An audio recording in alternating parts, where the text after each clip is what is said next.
여러분 안녕하십니까? 헬로티비 뉴스입니다. 전국 7개 지자체가 국제 스피드스케이트장 유치에 뛰어들었습니다. 동두천시도 그중 하나인데요. 동두천시는 1호선 등 뛰어난 접근성과 높은 부지 활용성을 앞세우고 있습니다. 이재필 기자가 박형덕 동두천시장과 왜 동두천이어야 하는지 이야기 나눠봤습니다. 국제 스피드스케이트장 유치는 동두천 지역사회의 수건 중 하나입니다. 박형덕 동두천시장이 꼽은 지역의 가장 큰 강점은 바로 접근성입니다. 수도권인데다 1호선과 연결돼 있어 대중교통을 이용해 방문하기 수월합니다. 여기에 현재 추진 중인 GTX-C 노선이 신설된다면 접근성은 더욱 높아집니다. 아마 유일하게 교통 체증이 없는 곳이고 또 수도권 전철 1호선 동천역과 또 소요선역이 또 인접해 있고 또 역에서 도보로 15분이면 이동이 가능하기 때문에 학업과 운동을 병행하는 학생들에게는 아마 최적의 장소가 아닐까 이렇게 생각합니다. 이뿐 아니라 부지 활용 측면에서도 강점을 갖고 있습니다. 스케이트장 제한 부지는 약 9만 제곱미터 규모의 미군 반환 공여지로 국제 스케이트장 조성 필요 면적의 약 2배 규모입니다. 특히 동두천시는 사업 부지를 포함한 주변 지역을 관광단지로 개발할 계획인데 곧바로 착공할 수 있을 뿐만 아니라 대한체육회에서 원한다면 추가 부지를 제공한다는 입장입니다. 아마 대한체육회에서 건립한다 그러면 내일이라도 건립할 수 있는 모든 환경과 여건을 지금 다 갖춰놓고 있습니다. 현재 소요산 학대개발 사업과 연계해서 스포츠, 레저, 향유 공간, 또 역사문화 공간, 자연체류 및 힐링 공간 등 가족 단위로 즐길 수 있는 또 종합 레저 시설을 또 조성할 계획입니다. 마지막으로 박 시장은 미군 기지 주둔 등 지난 70년간 동두천 시민들은 국가 안보를 위해 희생했다며 희생에 대한 정당한 보상의 출발점은 바로 국제 스케이트장 동두천 유치라고 강조했습니다. 헬로티비 뉴스 이재필입니다.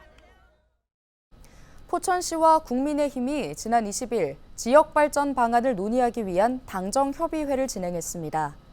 이번 회의에는 백연현 포천시장과 김용태 국회의원 당선인 등 국민의힘 소속 지역 정치인들이 참여했는데요.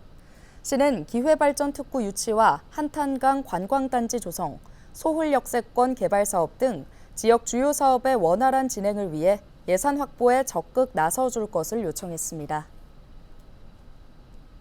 오는 24일 양주시 상공에서 블랙이글스 에어쇼가 펼쳐집니다. 양주시와 육군 지상작전사령부는 오는 24일부터 26일까지 양주시 가남리 비행장에서 드론봇 페스티벌을 개최하는데요. 에어쇼는 당초 26일 선보일 예정이었으나 군의 사정으로 24일 오전 11시 15분으로 변경됐습니다. 24일 오전 10시부터 진행될 개막 공연에서는 블랙이글스뿐만 아니라 육군 항공대 축하 비행과 특전사 고공 강화 등 다양한 볼거리가 시민들을 찾아갈 예정입니다. 의정부시가 돌봄이 필요한 청년과 중장년을 대상으로 일상 돌봄 서비스를 실시합니다. 돌봄이 필요한 19세 이상 64세 이하의 시민이 지원 대상인데요. 질병 등을 앓고 있는 가족을 돌보는 13세 이상 39세 이하 청년도 신청할 수 있습니다. 대상에게는 재가 돌봄과 가사 지원 등이 제공되는데요. 서비스 제공 기간은 6개월이며 재판정을 통해 최대 3년까지 지원합니다. 희망자는 지역 동주민센터를 방문해 신청하면 됩니다. 양주 소방서는 소규모 상점가와 공설 시장을 대상으로 현장 안전 컨설팅과 소화기구 보급 사업에 나섰습니다. 지난 17일 덕정동 소재 엄상마을 상점가를 시작으로 그 외 상점가와 공설 시장을 대상으로 순차적으로 소화 패치 보급과 안전 컨설팅을 실시했는데요. 또 음식점 주방 기름 찌꺼기 청소 지도와 K급 소화기 적응성 홍보 등 상가 밀집 지역에서 발생할 수 있는 화재 요인을 중심으로 현장 안전 컨설팅과 안전 교육을 지속적으로 실시한다는 계획입니다. 연천군이 지역 명소인 임진강 뎁사리 정원을 새롭게 조성합니다. 군은 부지 성토와 배수로 공사를 통해 생육에 지장을 주었던 부지를 새롭게 단장했다고 밝혔는데요. 또한 주차난을 해결하기 위해 자동차 1000대가 동시에 주차할 수 있는 주차 공간도 확보했습니다. 정부 조사에 따르면 폐지 수집 노인의 월 평균 수입은 약 16만 원입니다. 생계를 유지하기에는 턱없이 부족한 액수인데요. 이에 한 지자체에서는 폐지 수집 노인들을 보호하기 위한 조합이 만들어지는가 하면 폐지 수집을 노인 일자리 사업과 연계해 보조금을 지급하고 있다고 합니다. 김진재 기자입니다. 20년 넘게 폐지 수집하는 일을 해온 박연희 할머니. 하루 종일 동네를 돌며 술에 가득 채워도 박 할머니가 받을 수 있는 돈은 하루 10,000원이 채 되지 않습니다. 이거 이렇게 네. 가득 찬 게 몇 킬로 정도 되는 거예요? 이게 30kg. 30킬로. 응. 100kg 해야 그게 5,000원이잖아요. 뭐 하루 종일 하면 얼마 정도 버시는 거예요? 한 해봐야 돈만 원도 못 벌어. 한 달에 약 20만 원. 이마저도 한 달 중 20일 넘게 꼬박 폐지를 팔아야 벌 수 있는 돈입니다. 지난해 보건복지부 실태조사에 따르면 폐지를 줍는 만 65세 이상 노인은 전국에 약 4만 2천 명으로 이들이 하루 5.4시간씩 주 6일을 일해 버는 돈은 한 달 평균 15만 9천 원가량입니다. 상황이 이렇다 보니 인천의 한 지자체에서는 10년 전 폐지 수집 노인들을 보호하기 위한 실버자원 협동조합이 설립됐습니다. 현재 조합원으로 가입된 폐지 수집 노인은 14명. 조합원들이 매달 10,000원의 조합비를 내면 조합은 손수레와 안전장비 등 필요한 물품을 지원하고 멀리 떨어진 고물상까지 가지 않더라도 폐지를 팔 수 있도록 동네의 수거 거점을 운영하는 방식입니다. 편하긴 하죠. 편하고 한 달 목돈 타니까 여기서 멀어요. 저 이막시장 있는데 거루 가져갔어. 최근에는 해당 조합이 위치한 지자체에서도 자원 수거와 관련한 노인 일자리 확대에 나섰습니다. 그중 폐지 수집과 관련된 노인 일자리 사업은 시장형 사업인 희망 손수레 사업인데 실버자원 협동조합과 연계해 지난 2020년부터 5년째 운영 중입니다. 올해 배정된 예산은 8천여만 원으로 조합에 속한 폐지 수집 노인들은 개인 수거량에 따른 수익금에 더해 매달 18만 원씩 보조금을 지원받습니다. 희망손수레 사업은 2020년도부터 실시를 하고 있고 1인당 267만 원이 지원이 되며 시니어 폐 건전지 수거 사업하고 에코온 페트 수거 사업 그리고 시니어 폐 의약품 수거 사업을 진행하고 있습니다. 한편 보건복지부는 지난해 실태조사 결과를 바탕으로 폐지 수집 노인에 대한 관리 체계를 구축하는 한편 노인 일자리와 연계를 추진할 방침입니다. 헬로티비 뉴스 김진재입니다. 국토교통부가 신축 아파트의 시공하자 최소화를 위해 5월 22일부터 30일까지 관계 기관들과 합동으로 특별 점검에 나섭니다. 점검 대상은 6개월 이내에 입주 예정인 전국 171개 신축 아파트 단지 중 20여 곳인데요. 최근 부실 시공이나 하자 판정, 벌점 부과가 많았던 시공사들의 공사 현장입니다. 합동 점검단은 콘크리트 균열이나 누수 등 구조부의 하자 여부와 마감 공사의 시공 품질 등을 집중 점검할 예정입니다. 인천 지역 부동산 매매 가격의 하락폭이 5개월 연속 축소한 반면 전세가는 전국에서 가장 높은 상승폭을 기록했습니다. 인천시가 내놓은 2024년 4월 부동산 시장 동향 보고서를 보면 인천 지역 매매 가격 변동률이 지난 3월 마이너스 0.06%에서 4월 마이너스 0.05%로 하락폭이 축소했습니다. 지난해 12월 마이너스 0.35%부터 축소된 매매 가격은 5개월 연속 지속됐습니다. 지역별로는 연수구와 서구, 남동구, 계양구, 동구는 상승했으며 부평구와 중구, 미추홀구는 하락했습니다.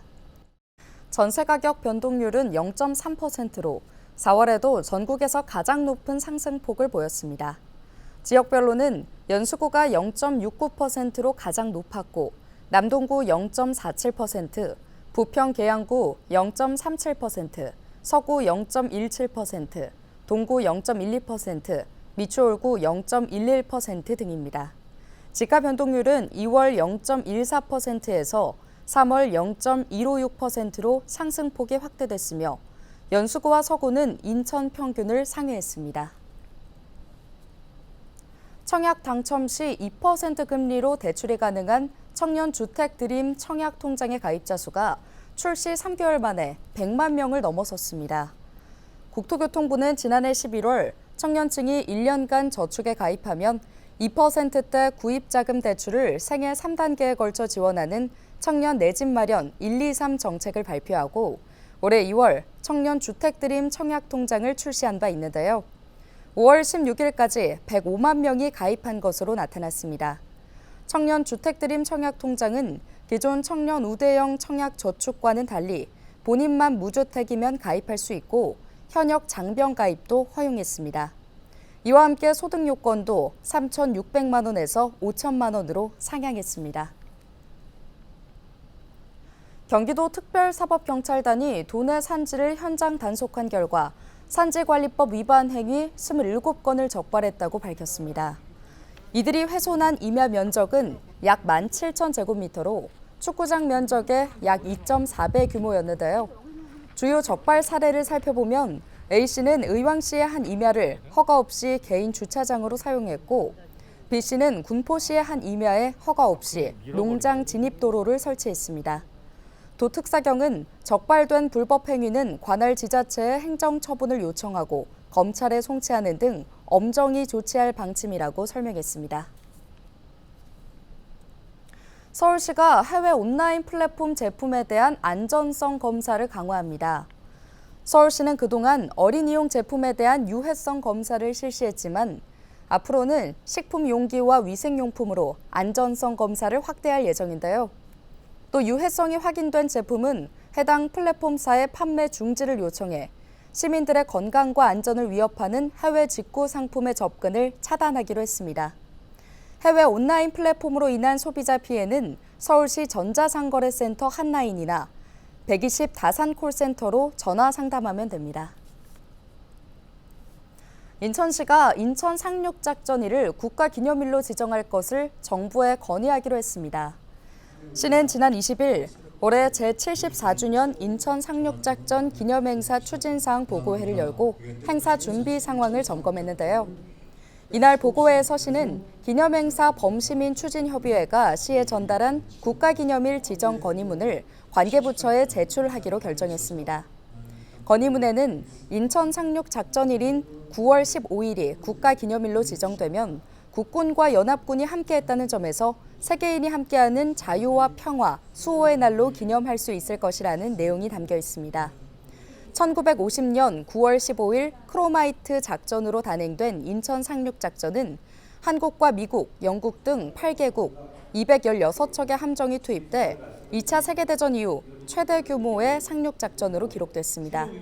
시는 올해 9월 6일부터 12일까지 인천 상륙작전 기념주간으로 정하고 기념식과 시가행진, 평화안보포럼 등 다양한 행사를 진행할 예정입니다. 인천항만공사는 지난 4월 역대 최대의 컨테이너 물동량 수주 실적을 달성했다고 밝혔습니다. 4월 한 달간 인천항에서 처리한 컨테이너 물동량은 31만 4,247TEU로 지난해 동월 대비 9.3% 증가한 수치인데요. 지난달 인천항을 통해 국내로 들어온 컨테이너의 물동량은 16만 199TEU고 수출한 컨테이너 물동량은 14만 7,742TEU입니다. 지난해 같은 기간보다 각각 6.5%, 10.1% 증가했습니다. 국가별 컨테이너 수입 물동량은 중국이 9만 149TEU로 가장 많았고 태국 1만 477TEU, 미국 4,793TEU 순입니다. 수출은 중국이 9만 3,248TEU로 가장 많았고 대만 6,504TEU, 말레이시아 4,115TEU 등입니다. IPA는 컨테이너를 이용한 중고차 수출 상승세로 물동량이 증가한 것으로 보고 있습니다. 서울교통공사가 지하철 공사장 중대재해를 막기 위해 사고가 발생하거나 부실 시공한 업체에 대해 벌점을 부과합니다. 서울교통공사는 외부 업체 공사 과정에서 발생할 수 있는 사고를 예방하기 위해 사고 발생 업체에 벌점을 부과하고 감점 심사제를 시행합니다. 더불어 안전교육 이수도 필수 조건으로 명시해 재계약 시 교육 이수 정보를 활용할 계획입니다. 뉴스 마칩니다. 고맙습니다.